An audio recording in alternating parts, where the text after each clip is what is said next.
Are you ready for the best in Sooner football recruiting news? Then it's time to get locked in with Parker Thune and Grayson Singleton. You better lock it up. No, you lock it up. You lock it up. Lock it up. Whether you're a recruiting doomer or sunshine pumper, text the guys on the First Liberty Bank text line at 405-651-3439. And call your shot on the Riverwind Casino jackpot line at 405-329-9000. Do it! Just do it! Now, with Locked In, here's Parker Thune and Grayson Singleton. Oh, man. I don't know that I'm in ideal game shape today, Grayson. I'm lagging a little bit. Oh, man, what happened? What happened today? Leg day was yesterday. I hit leg day hard. I am paying the price today. So what all do you do for your leg day? Squat. Is that it? I mean, that's the bulk of it. So you don't do one or two compound exercises and do a couple of isolations, whether you want to isolate quads or isolate glutes or hamstrings or? I'll do a couple of exercises alongside squats. Okay. But I usually, clearly whatever you're doing at your leg day is a lot more intricate than what I'm doing with mine. That's probably why you got more muscle mass than I do. But, no, man. I mean, I just do, I'll pick a squat, either, a hack squat or a normal barbell squat, and then I'll add some RDLs, do, what are they called? Quad extensions. Sometimes I do mobility leg days, too. Yeah. Like my most recent one, so, I was doing approach jumps and trap bar jumps and stuff like that. Still, doing athletic type of training so I don't get stiff.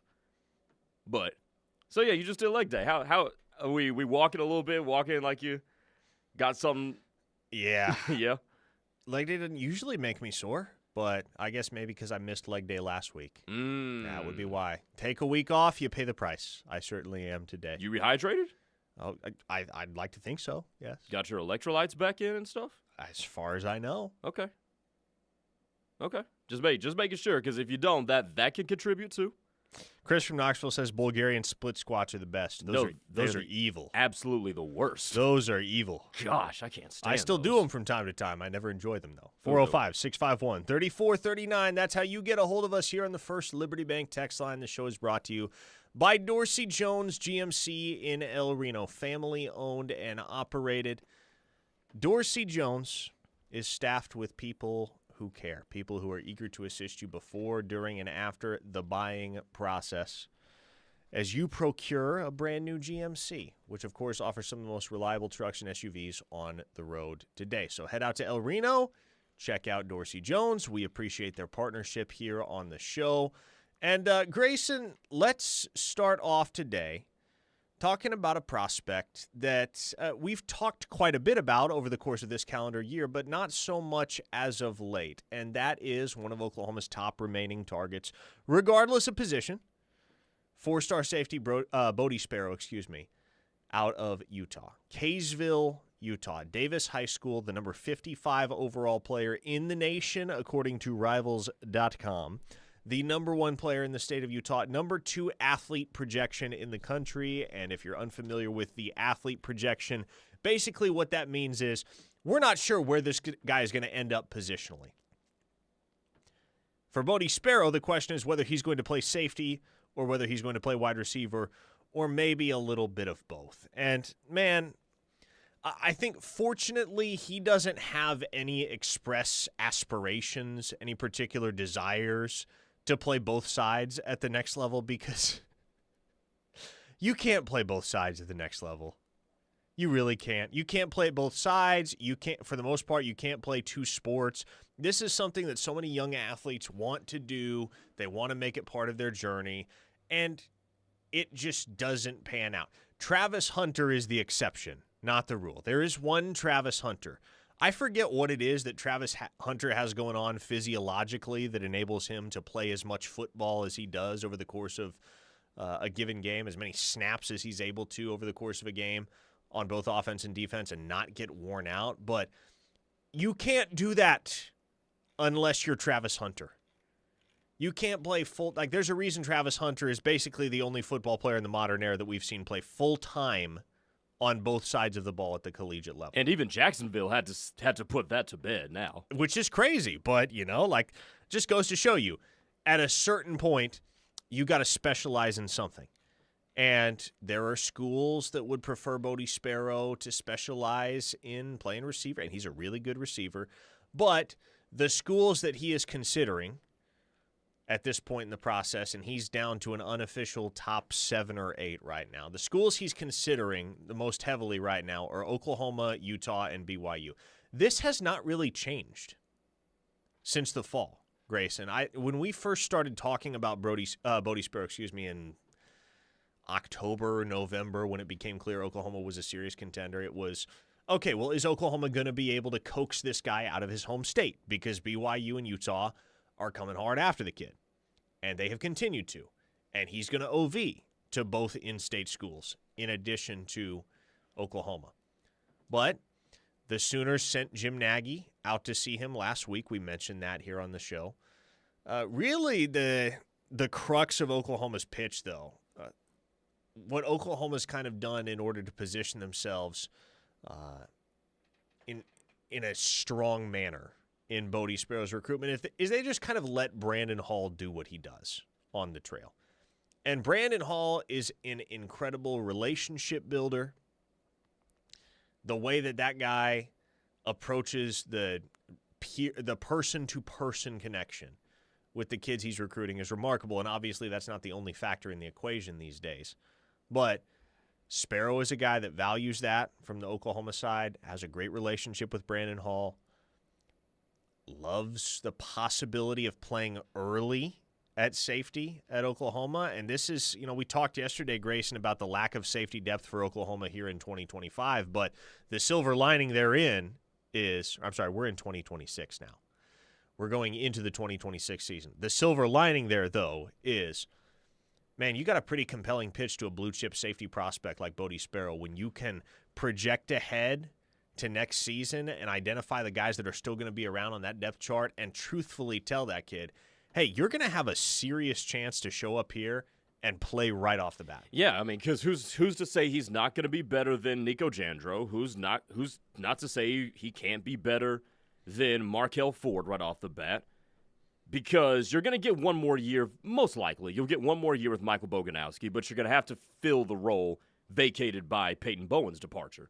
So when you look at the two guys that Oklahoma's brought in, keep this in mind, too. In the 2026 class, both Jandro and Ford are injured or have dealt with an injury before. So you don't really know. It's hard to project what their development trajectory is going to look like early on in their careers.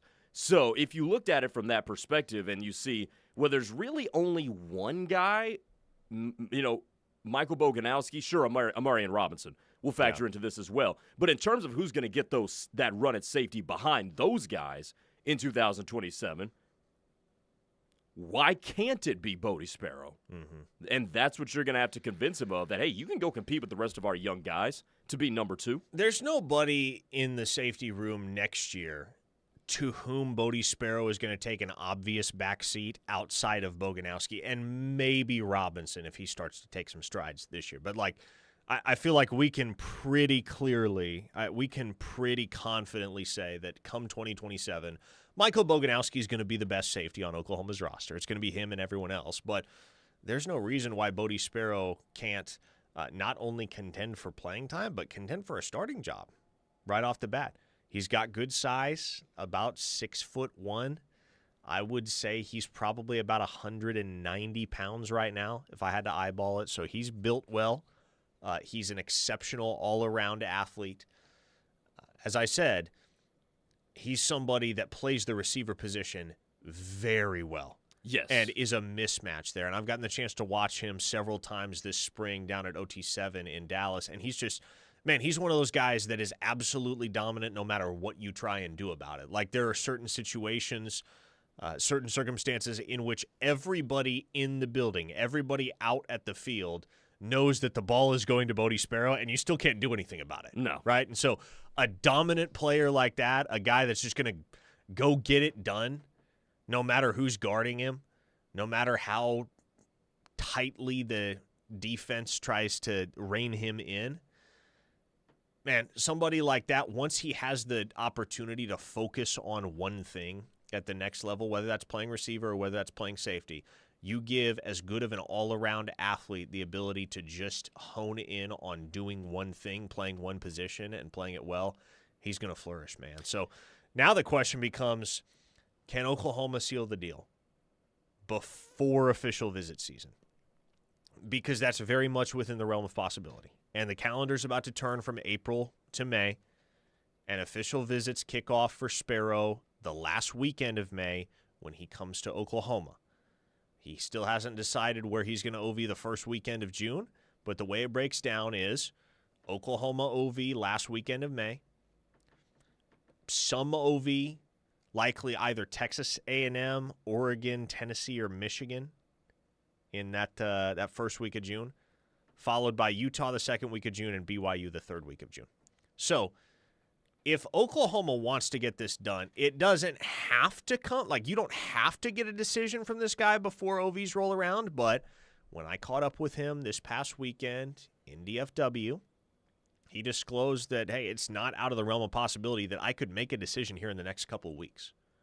And if that decision does get made before OVs, Grayson, and he does wind up only taking one official visit to his school of choice, I think it's going to be Oklahoma that gets his pledge. So let me ask you this, because it has seemed as if Oklahoma is driving the pace car now for a while as it pertains to the Bodie Sparrow recruitment. I think that's fair. What does Utah and BYU have to do to upset the apple cart here?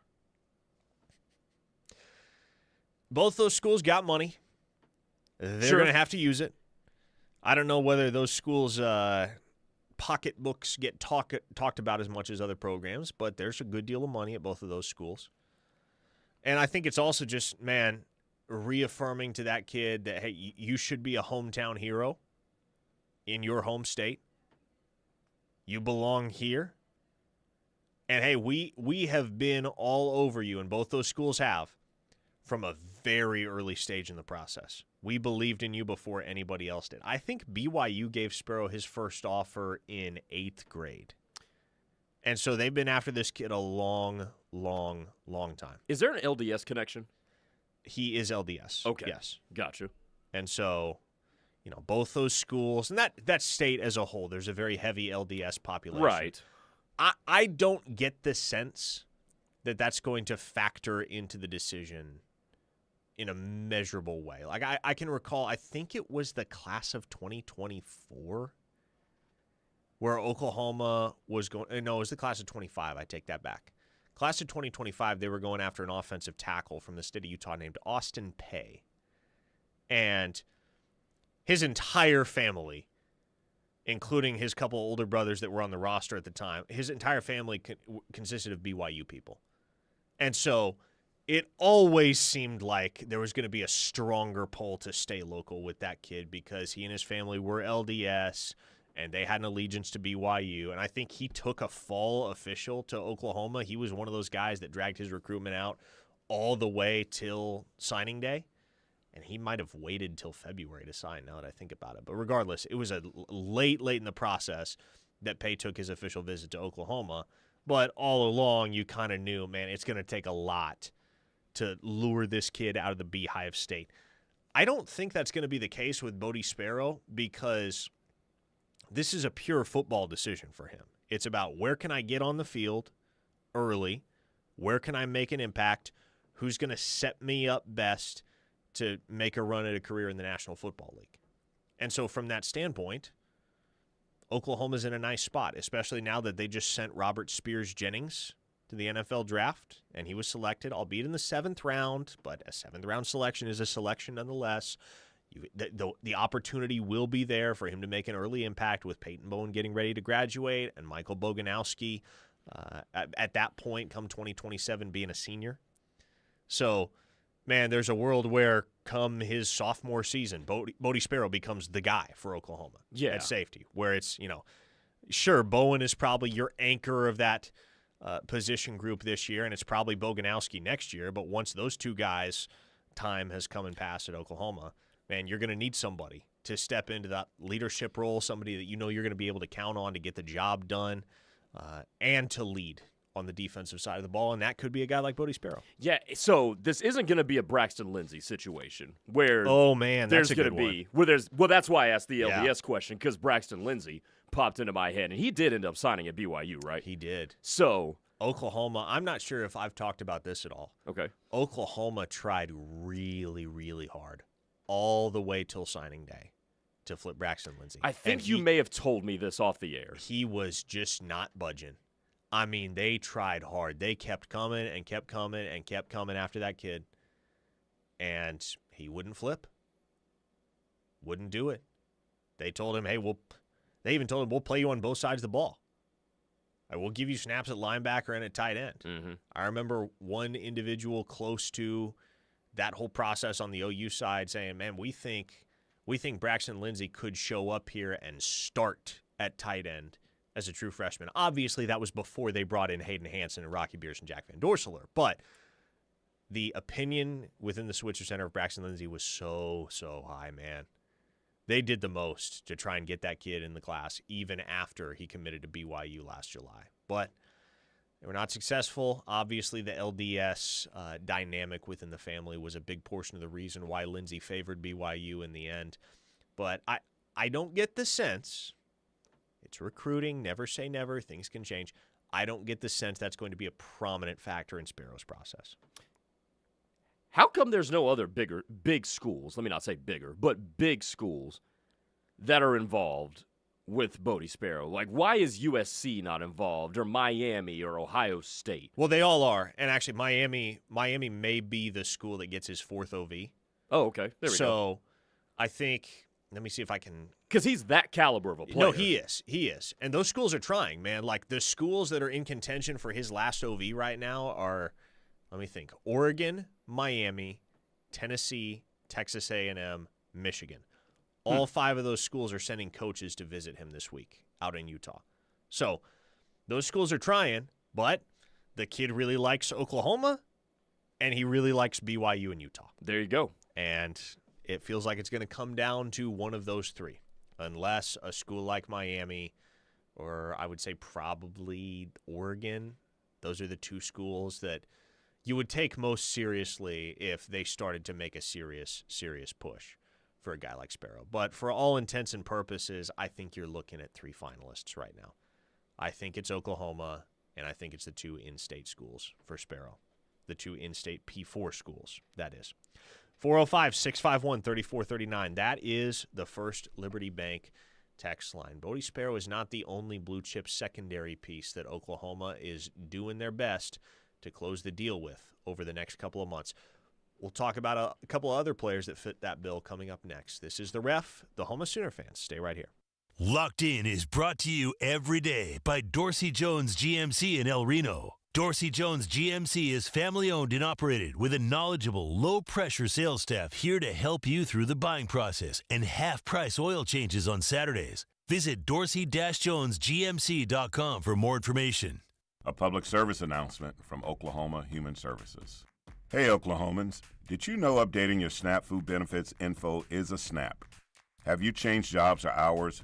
Has your monthly cost of housing changed? Have your household members changed? Maybe you've recently moved. If you're a recipient of SNAP benefits in Oklahoma, visit okdhslive.org to update your information. That's okdhslive.org. It's a snap, Oklahoma. The Ref is the home of Sooner Diamond Sports this spring. From Patty Squad in search of another natty. Swings and hits it deep to center field. Are you kidding me? Sooner Magic in Oklahoma City. And Skip Sooner's sight set on Omaha. Back to the track, to the wall. Gone! It's off the scoreboard. The Ref has you covered. Catch OU softball Thursday night against Texas A&M at 8, and OU baseball against Florida Friday at 6:30, Saturday at 6, and Sunday at 2 on the Ref and the KREF app. Looking for a better way to bank? Join OU Federal Credit Union and experience the difference. If you are tired of hidden fees and impersonal service at your big bank, well, you deserve better, and that's what you'll find at OU Federal Credit Union. They offer competitive rates on loans and savings accounts. Plus, they're a local member-owned institution. Join OU Federal Credit Union today and discover the benefits of being a part of a community that cares. Visit OUFCU.com or stop by the branches today. Member savings insured up to $250,000 by NCUA. In the age of internet and all things fast-moving, it's hard to find people you can trust. When it comes to your home or business electrical systems, don't settle for anything but the best. Wade Electric has been serving Oklahoma since 1969 and will gladly address your electrical needs with diligence and professionalism. They specialize in service upgrades, exterior and accent lighting, power automation and controls, shop and outbuilding wiring, LED conversions, and more. Go with a name you can trust and call Wade Electric today at 405-329-1940. Hey, hon, what you doing with your phone? Taking pictures? No, I'm asking it questions. Like what? Hey, Bobo, do flowers have best friends? I'm sorry. I'm afraid I don't know that. Hey, follow me. I want to show you something. Look, flowers do have best friends. Whoa. Some answers can only be found in nature. Discover the unsearchable. Visit discovertheforest.org to find a trail near you. Brought to you by the United States Forest Service and the Ad Council. Matthew. Huh? Oh, sorry. It's okay. I just need you to listen to me. I know that a lot of times, Mom, it might not seem like I'm listening to you, but I am. I hear you. And what you say really does matter to me. I mean, let's be honest. No kid likes rules, but I get why we have them. I hear you, and I know it's because you care. For more information about talking with your kids about underage use of alcohol and other drugs, visit underagedrinking.samhsa.gov. Are you looking for a luxury apartment for rent in Norman? The Falls at Brookhaven offers stunning 2- and 3-bedroom spacious floor plans with large walk-in closets, washer and dryer hookup, and a fabulous kitchen in a well-maintained, calm environment. From plush carpet to sleek stainless steel appliances to a pool, 24-hour fitness, and 2 dog parks, the Falls at Brookhaven has it all. Call our locally owned and operated community at 405-701-8233 or go online to thefallsatbrookhaven.com for a free tour and see what living in luxury is like. Somewhere, there's a river rushing through the woods while someone rushes through their day. There's a mountain looking up at the sky while someone looks down at their phone. A trail waiting to be walked while someone waits for a latte. This world is full of somewheres waiting for someone just like you. So go see yours at 154 national forests and 20 grasslands. And to learn more, visit nationalforest.org. The National Forest Foundation. See your somewhere.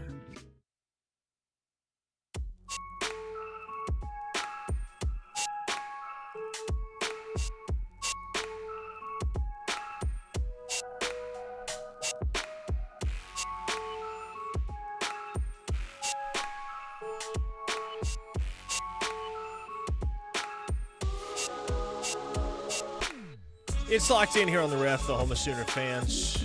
Parker Thune, Grayson Singleton here with you. 405-651-3439 if you want to chime in via the First Liberty Bank text line. There's not a ton of work to do left for Oklahoma in the 2027 class, Grayson. But a lot of the work that does remain happens to be in the defensive secondary. We talked about Bodie Sparrow. Obviously, Gabriel Osborne is still uncommitted, the top uncommitted in-state prospect here in the state of Oklahoma. Mustang High School out on the west side of OKC. Juju Johnson out of the state of California. Oklahoma's still trying hard to get him on board. The one we've maybe talked about the least, and I don't want to neglect Trenton Blaylock as well, Tori's younger brother who's got an official visit booked for June. The one we've maybe talked about the least is Gideon Gash. And I think that's probably because there's an unspoken expectation that Gideon Gash, who hails from Detroit, Michigan, is just going to wind up at Michigan State like his 2 older brothers. We're talking here about a top 100 prospect in the country in the 27 cycle, Grayson. And as we've discussed before over the sparse conversations that we have had about Gideon Gash, He might be the single most versatile player in the entire 2027 cycle, at least when it comes to blue chip talent. Well, yeah. I mean, let's run down the positions for anybody who has not heard the Gideon Gash conversation. Here's what Gideon Gash not only can play, but play very, very well. Wide receiver, cornerback, safety, potentially linebacker, some kind of hybrid nickel, and whatever else you want to do with him on offense. Tight end. Shoot, he could play tight end reasonably. That's what you're looking at with Gideon Gash. Now, I'm going to assume, and I think you've told me this before, but I'm going to make sure I'm correct here. Oklahoma's pursuing him as a safety. They are pursuing him more specifically as a cheetah. And that's where I was going to go because he strikes me as a cheetah.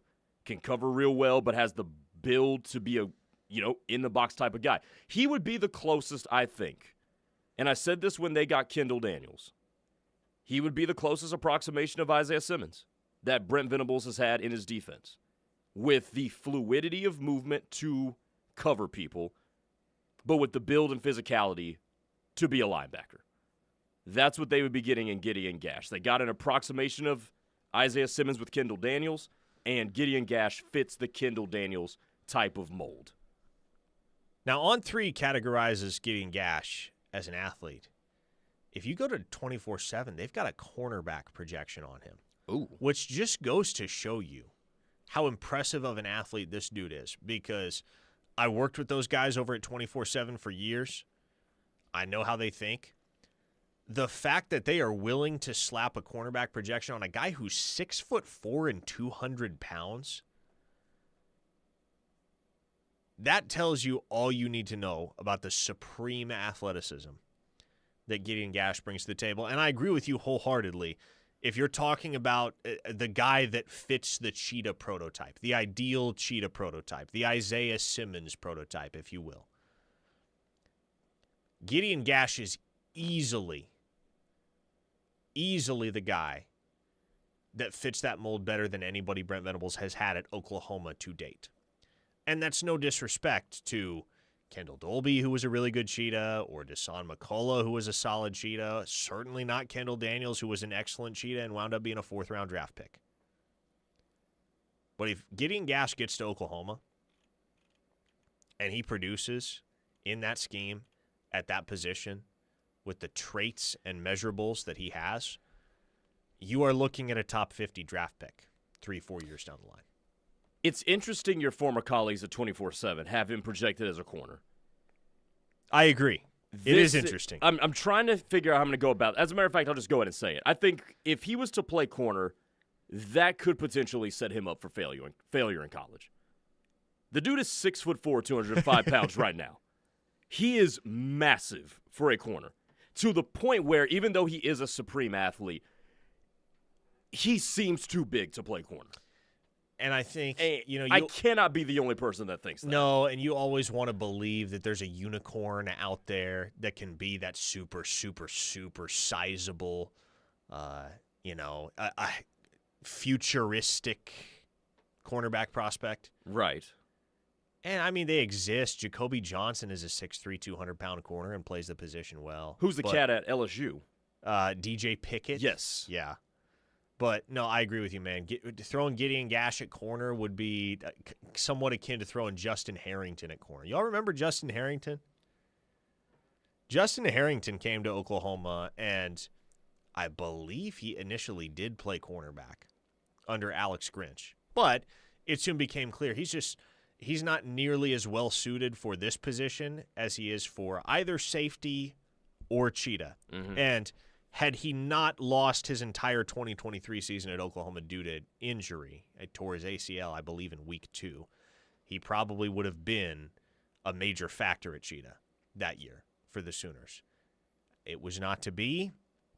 He wound up transferring to Washington, missed the majority of the year with an injury up there as well, and then finished out his college career last year at West Virginia. But Justin Harrington, similarly, was a guy that the idea of him at corner was better than the reality of him at corner. And I think the same would probably be true of Gideon Gash. The reality of Gideon Gash at cheetah on the other hand, incredibly intriguing, enticing. Yeah. Hand in glove fit, I think, for somebody like him in a scheme like Venables. And man, I will say this. I will volunteer this information. I don't think that kid's signing with Michigan State. I don't think he is going to be a Spartan. I don't think he's going to follow in the footsteps of his two older brothers. For the longest time, I kind of figured, yeah, okay, that's the logical outcome. And if you look at his profile on either 24/7 or on 3, all of the expert predictions that have been entered to this point favor Michigan State. But I'm telling you here and now, man, the word from multiple folks very, very close to that process is he ain't signing with Michigan State. And Oklahoma expects him in June for an official visit. He's supposed to be in Norman June 12th through the 14th. So the Sooners got a shot. They're doing battle with Alabama, with Florida, with Texas Tech, among others. But it doesn't look like it's going to be Michigan State. And if it isn't Michigan State, man, it's a whole new ballgame. Let me say this, too, as well on Gideon Gash. Here's also why I wouldn't want him playing corner. Corner is such an isolated position. There's only certain types of a football game that the corners really impact. And I think Gideon Gash can do a little bit more. Like I think his skill set lends him to a guy where you just say, go get the ball. We're going to put you in as many actions as, I know it's a basketball term, but we're going to get you involved with as much as possible, especially on the defensive side, that can cause problems, more so than you can with a cornerback. And I know there's some on the First Liberty Bank text line that are giving me bigger corners, like a verified source talking about Reek Woolen with Seattle, or I guess he just left Seattle, DJ Pickett. When you look at their body types, right, they look like cornerbacks with their body types. Gideon Gash looks more like a linebacker, honestly, than he does a corner, which is what makes me kind of a little apprehensive about making him a corner. But I just ultimately think with the range of skills that he possesses, corner would be suppressing some of it. Yeah, if where you put can him you there. make the biggest difference? Where can you get the most bang for your buck when it comes to Gideon Gash? And you're going to have to spend a couple bucks Well, to get this too. Yeah, that too. I wasn't even thinking about that. But in terms of getting the best ROI, I don't think that's at cornerback. I think that's either at safety or at Cheetah. As of right now, he is considered the number 61 overall player in the 27 cycle and the number 3 player in the state of Michigan, according to Rivals. Oklahoma doesn't need to bat 1,000 from here on out with their remaining secondary targets. They have Jalen Scott locked in at safety. They have Mikhail McCreary and Michael Davis locked in at cornerback. I think Oklahoma's probably going to wind up taking 4 cornerbacks and 3 safeties. And, well, I should say 3 safeties or 2 safeties and Gideon Gash. And so Oklahoma doesn't need to get Bodie Sparrow and Juju Johnson and Gabe Osborne and Trenton Blaylock and Gideon Gash. If they go 3 for 5, that's a major win. And I think based on the success that they've had recruiting in an overall sense in the 2027 cycle, you trust this staff and you trust this front office to go 3 for 5. Maybe it's not 4 for 5, not 5 for 5. Maybe it's not the 3 for 5 that you want or that is ideal in your mind. But it seems a pretty safe bet that the Sooners are going to be able to get 3 of those 5 defensive backs committed. And I think they would take 4 if they could take 4. I don't think they're ever going to be in a position to get all 5, but I can see a world where they would make room for all 5 if that were realistically on the table, which I just don't think it is. Okay, and I don't either, but also, would it even be in anybody's best interest to do that? At that point, that would be, 5 cornerbacks, 2 safeties, plus Gideon Gash. Like, I mean, if you're Oklahoma, obviously you would love to be able to stash that type of talent. But it wouldn't even be in all of the kids. I'm talking about all of them combined. Well, and would it be in all of their best interest to all be in the same class? They wouldn't all stick around. And that's what I'm getting at. They would not all stick around. Oklahoma did something similar in the 2024 cycle in the defensive secondary. They signed 4 safeties. They signed 3 cornerbacks and 4 safeties. The 4 safeties that they signed were Michael Boganowski, who turned out all right, Reggie Powers, who turned out all right, yeah, Jaden Hardy, who's no longer here, case in point, and Michael Patterson-McDonald, who never played a snap here. The 3 cornerbacks they signed were, oh gosh, this is going to challenge me, Eli Bowen, Jeremiah Newcomb, and gosh, who was the third one?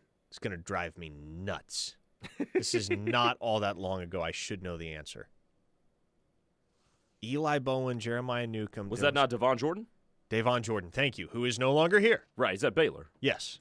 So, of the 7 that they signed, it's been 2 seasons, and 3 of them have since transferred. So, maybe the calculus involves just a ramped-up retention effort now that you have the front office in place, and you can hope to sell these guys on a rotational role at the very least, long enough to keep them around and compete for a starting job. And, you know, it's not an identical situation now to what it was at Oklahoma in the summer and fall of 2023 when they were pursuing those kids. But you got to be realistic, not just about being able to bring in the talent, but being able to retain the talent. And as Jim Nagy himself has said many times, we're not going to be able to keep everybody from transferring. There are going to be guys that want greater opportunity elsewhere, and what can you really do about that at a place like Oklahoma? If it's not there for them at OU, well, any plea that you make to get them to stick around is probably going to fall upon deaf ears. 405-651-3439. That is the First Liberty Bank text line. That's how you get in touch with us throughout the show. You got questions about the 27 recruiting cycle, about the current roster, about all things OU football and recruiting, fire them at us. Keep it right here on The Ref. The Home of Sooner fans, we got one final segment coming up next. This is your home for Sooner fans. The Ref Sports Radio Network. With better weather comes bigger jackpots. And Riverwind is your one-stop winning spot. Cash in like never before when you play in our high-stakes area. Then head to the Showplace Theater for a one-of-a-kind VIP experience. Play with your wild card all the way through May. And be here every Friday for your chance at our $100,000 Flame and Fortune giveaway. You deserve the best. So make it Riverwind Casino. Hey there, Ref Army, it's Dory Noka, name coming up. Host of the Dory Noka Show and lead anchor of the SEC Network. Catch Josh Helmer and myself every weekday, 9 to noon, as we'll talk everything OU and the SEC. No better way to listen to us, 9 to noon, than by downloading the KREF app, powered by Warren Cat. Just go to the App Store or Google Play Store, search for KREF, and you'll never miss a show, no matter what, no matter where you go. That's the KREF app, presented by Warren Cat. Whatever the job, whatever it takes. What if the key to healing your body starts with your brain? At OK Theta and Wellness, Dina and Chad, a nurse practitioner and neurosurgeon turned wellness coach, combine experience and compassion to guide you toward lasting change. Their holistic treatments use advanced technologies like EECP for cardiovascular health and improved blood flow, the Theta Chamber for stress, emotional processing, and athletic performance, Stem Wave for chronic pain, and the Morph device for neuropathy relief. Discover a new approach to wellness. Learn more at oktheta.com. Right now at Bob Hurley RV, we've got more ways than ever to get into the right RV. Choose from the largest inventory in Oklahoma. Get payments starting as low as $89 a month and take 90 days before your first payment. Plus, enjoy free camping for a full year. It's everything you need to get started this summer without the wait. Bob Hurley RV. Compare with confidence. You choose what fits. Shop us anytime online at bobhurleyrv.com. That's bobhurleyrv.com. Start your adventure here. Clock's ticking. Summer leagues are filling fast at Sooner Bowling Center. Hey, it's Tyler McComas. Reserve your lane, grab a team, and enjoy bites, spare time grill between frames. Whether you're competitive or just want a weekly reason to get out, Sooner Bowling Center makes it easy and affordable in Norman. Don't wait. League starts soon and lanes go quick. Head to SoonerBowl.com or call 405-360-3634. Sign up today. You say you'd never give in to a meltdown and never fill your feed with kid photos. You say you'd never put a pacifier in your mouth to clean it and never let them run wild through the grocery store. So when you say you'd never let them get into a car without you there, know it can happen. 1 in 4 hot car deaths happen when a kid gets into an unlocked car and can't get out. Never happens. Before you leave the car, always stop, look, lock. Brought to you by NHTSA and the Ad Council. For the professional, it's not enough to just possess knowledge. That's why at GMC, we seek to refine it, to wield its power, to redefine its boundaries, while pushing the limits. And we put this knowledge to the test in every GMC Sierra by engineering each one to outperform your expectations. So you know you're getting precision and durability when you need it most. And that's what makes the GMC Sierra the truck worth knowing. We are professional grade. See your Oklahoma GMC dealers. This is Mark Van Hoos, owner of Van Hoos Fence. Van Hoos Fence has years of experience and proven superior performance, kind of like a certain head ball coach. We know Van Hoos Fence offers the best value and service for your residential, commercial, or sports fencing needs, whether it's a new install or repair work. Let Mark and his team at Van Hoos Fence be your trusted resource. Call us today at 405-735-1167. Save yourself from Googling it up. Go to vhfence.com. They will work with you in a great way.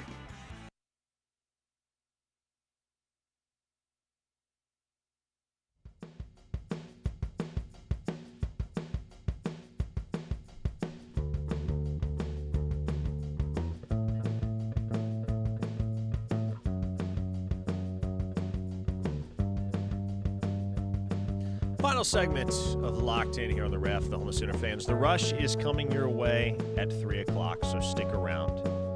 The Rush kicks off in about 20 minutes here. Until then, we're hanging with all of you on the First Liberty Bank text line. A listener out in Cali, Booker T, not the wrestler, Sooner fan since 1957, asks, are there any ideas that Michael Boganowski will go pro next year if he has a good season? Well, first off, it would have to be a really, really good season just because he doesn't have a ton of tape right now. What we have seen of Michael Boganowski is exciting, but in order to make the jump to the NFL a year early, man, you really got to have an almost indisputable day 1 or day 2 draft grade. And for Boganowski, that would take a pretty ridiculous 2026 campaign. I mean, it's within the realm of possibility because he's incredibly talented, but I'm not sure that's a thought in an active consideration in his mind right now. I think he's probably just focused on the here and now, chasing a championship with the Sooners in 2026 and kind of letting the chips fall where they may. The good news is his pops, Big Mike, is a regular listener here on Locked In. So you want the skinny on where Michael Boganowski's head is at about his pro outlook. I have no doubt we will get that at a certain point in time, whether that's today or later this week. Yeah, no, I would say I wouldn't bank on him leaving to go to the NFL after 2026. I would say give you 2 years of 1 year of good production and then maybe an excellent production in 2027. That, to me, seems like a good expectation. Yeah. Well, part of the reason why David Stone and Jaden Jackson, for instance, are going to have very, very tough decisions to make after this upcoming campaign is not only because the tape is really good, but there's a lot of it. Right. They've been on the field a ton over their first 2 seasons at Oklahoma. So you don't really feel like you're throwing a dart on David Stone or Jaden Jackson once their junior years are complete and they've both got 20-plus college starts under their belts and 30-plus college games and hundreds and hundreds and hundreds of snaps worth of tape. Yeah. With Boganowski, he still has yet to make his first collegiate start. And again, what we have seen of him has been really encouraging. And there's a lot of belief that he's going to take a huge step forward and be an individual standout for Oklahoma on that side of the ball in 2026. But we got to see it first. We Right. got to see it first. The only thing I'm going to push back on what you said there is David Stone and Jaden Jackson are going to have tough decisions to make. At least for David Stone. If everything goes to plan in 2026, I don't think David Stone's got a tough decision to make. Homie's going to the league. I looked at a Pro Football Focus mock draft simulator for 2027, and I know we're a long way off of that. Mm-hmm. They have him projected 13th overall. So if things go according to plan this year, there is no decision. He's going to be a top 15 pick in the draft. It was showing up on my Twitter feed earlier today. Of course, all those draft analysts are already starting to kind of turn the page to 2027, and they're just starting to talk about guys like David Stone and Jaden Jackson that could be high draft picks next year. And yeah, there's a thought that if things do go a certain way for for David Stone this fall, he could be maybe the first defensive player off the board. I mean that's lofty, but it's on the board. He's the most physically gifted defensive tackle that Oklahoma has had since Gerald McCoy. And Gerald McCoy was a top 5 draft pick. Correct. By the way, total aside, not related at all. I saw this tweet on my timeline on twitter.com earlier. Ooh, tweet of the day. Current convo with the boys at the bar. Would you rather be a scratch golfer or be able to complete a full Ironman? Please weigh in. What do you think? A scratch golfer complete a full Ironman? Yeah.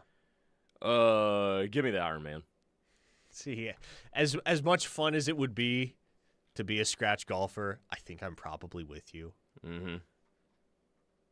Because if you can complete a full Ironman, what that means, what that necessitates is there's a lot of other things that you are physically capable of that the 99% of the human population is not capable of. Yeah, like what percentile the type of fitness does that put you in? Yeah. The type of shape you have to be in to complete a full Ironman, mm-hmm. Yeah, I might go with that over being a scratch golfer. Plus, I'm an average golfer. Basically, everyone I know is an average golfer. I don't know any ridiculously good golfers or play with any ridiculously good golfers. So I wouldn't want to be the guy that, you're going out golfing with the homies and it just kind of feels like you're showing off the whole time. Right. Because you're beating them by 20 strokes and making pars on 14 of 18 holes, popping a couple birdies along the way. Like, it would be awesome, but I feel like you would also get that, you would get the contempt of anybody you're playing with. It's the curse of being good at golf. A curse that I will probably never suffer from. Oh, no. There's nobody going to be envying me anytime soon. Jason M. says, scratch golfer can make some cash. If you're an Ironman in the social media era, you could probably fund the rest of your life in a pretty elaborate one at that, if you play your cards right. East Texas Sooner says, I've got a question about wide receiver Jaden Herndon, 28 from Longview. I know he visited several times, stayed with Taylor Tatum. Is he a priority for OU? Well, he has an OU offer. He has an OU offer and has held an OU offer, I believe, since his freshman year. I want to say Oklahoma was the second scholarship offer that kid had. The reality right now with regard to the 2028 recruiting board is that it's not really going to take shape. It's not really going to crystallize until after camps in June, because there are a few exceptions to the rule, right? There are a few guys that if they wanted to call Oklahoma and commit today, it's not even a conversation. Oklahoma's saying, yeah, come on down, let's do this. But for the most part, Oklahoma's plan of attack is to get as many of their targets in the 28 class to camp in June as possible. And then, once they get in-person evaluations of those guys, get the chance just to kind of see how they vibe with the campus environment, with the coaching staff, etc., set your priorities accordingly. And we talked about this as far back as maybe 3 or 4 months ago. The reality that Oklahoma was going to take the June camps a lot more seriously in terms of strategizing and organizing than they ever had before, because it's an opportunity to establish an advantage over the competition. If you can get guys to your campus, get them familiar with the whole football operation. Okay, it gives you a leg up in their recruitment, but getting them to camp also gives you the chance to either validate or raise additional questions about what shows up on tape for that kid. And so camps in June are going to be big. It's going to be a big deal. And I would say the concentration of talent that you will see in Norman for that camp series is beyond anything that has been the norm in Oklahoma in recent years, because it's always been an open invite, but the Sooners have been and will continue to be much more intentional about pressuring some of their top targets in the 28 class to find a camp date that works and get on out to Norman so we can see you and we can keep building this relationship and we can kind of get an idea of what type of football player you are. Yeah, no, and I think that's a good idea too, because with as broad of a net that Oklahoma likes to cast now and should cast, being able to see these guys up close and personal and in your own curated environment too, I mean, sure, it's best for the kid, but I think it's also best for the school too, to really get a look at how you're going to fit in within the culture. The Spy in L.A. said Longview? Is that Malcolm Kelly's high school? Was he not from Longview? He was from Longview, as was Trent Williams. I think they were high school teammates. I want to say they were high school teammates. I don't think they were in the same class, but they definitely overlapped in Longview, if my memory serves me correctly. But yes, Malcolm, Kelly, maybe they didn't overlap at Longview. No, Kelly was earlier than Trent Williams. They didn't overlap. I take it all back. Mm-hmm. I'm fact-checking myself. Kelly's last year at Oklahoma, I believe, was 2007. So I don't know that he would have overlapped with Trent Williams at all while at Longview. But yes, they are both Longview products, as of course is Taylor Tatum, whose name I have not heard or seen or thought about in 4 months. Do we have any idea how that experiment is going for him up at Michigan, playing safety? What if Taylor Tatum is the starting safety for Michigan when Oklahoma rolls up in there? That would be wild. Hilarious. 572 listener from here in the state of Oklahoma says, "An old here. I'm an ex-swimmer and competed in several Olympic distance triathlons as an adult. I always had dreams of doing an Ironman, but ran the inaugural OKC Marathon, and it was at that point I realized I would never be able to do an Ironman. I did complete the Tin Man, half Ironman at Hefner, and it was the single most taxing thing I've ever done." Man. You know, maybe I might be a scratch golfer.